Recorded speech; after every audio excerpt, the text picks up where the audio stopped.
पुसद येथील जामा मस्जिदवरील व श्री संत हनुमंत बापू मंदिर विठाळावाड मंदिरावरील लावलेले भोंगे काढले। विद्यमान उच्च न्यायालयाने क्रिमिनल रिट पिटिशन क्रमांक 4729/2021 या संदर्भात बेकायदेशीररित्या बसवलेल्या लाऊडस्पीकर इत्यादीमुळे होणाऱ्या ध्वनी प्रदूषणाबाबत कायद्याच्या अंमलबजावणीसाठी मार्गदर्शन तत्त्वे जारी केली आहेत। तसेच त्या मार्गदर्शक तत्वानुसार व वरिष्ठांच्या आदेशानुसार पोलीस स्टेशन पुसद शहर हद्दीतील सर्व मंदिर, बुद्धविहार, चर्च, मस्जिद, दर्गा अशा व इतर सर्व प्रकारच्या धार्मिक व सामाजिक स्थळावरील विनापरवाना लावलेले लाऊडस्पीकर भोंगे काढून घेण्यात यावे अशा सूचना सर्व मंदिर, बुद्धविहार, चर्च, मस्जिद, दर्गा अशा व इतर सर्व प्रकारच्या धार्मिक व सामाजिक स्थळावरील लाऊडस्पीकर काढण्याच्या 3 मीटिंग घेऊन सूचना निर्देश देण्यात आले होते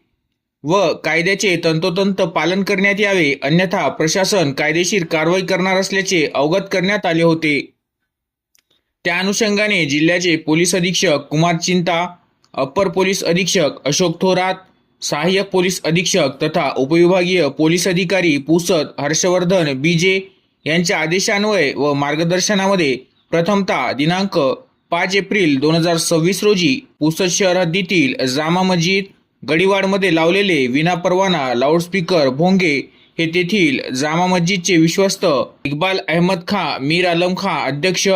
सय्यद सैफुद्दीन, सय्यद फकीरुद्दीन, हाजी सय्यद बसरत अली, सय्यद कादर अली व त्यांचे इतर सहकारी यांनी, तसेच श्री हनुमंत बापू ट्रस्ट विठाळावाड पुसदचे अध्यक्ष हनुमंतराव आनंदराव शिंदे, सुभाष विठ्ठलराव चव्हाण, विष्णू रणखाम इत्यादींनी सुद्धा मंदिरावर लावलेले भोंगे स्वच्छेने काढले।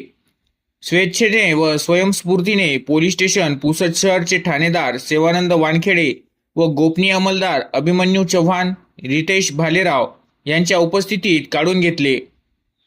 सर्वांनी कायद्याचे व नियमांचे तंतोतंत पालन करण्याचे पोलीस प्रशासनास आश्वासन दिले। पोलिसांनी सुद्धा त्यांचे आभार मानून अशाच प्रकारे सर्वांनी पुसद शहरमधील लावलेले विनापरवाना लाऊडस्पीकर भोंगे सर्व विश्वस्त संचालकांनी स्वेच्छेने व स्वयंस्फूर्तीने काढून घेऊन कायदेशीर कारवाई टाळावी असे आवाहन याद्वारे करण्यात येत आहे।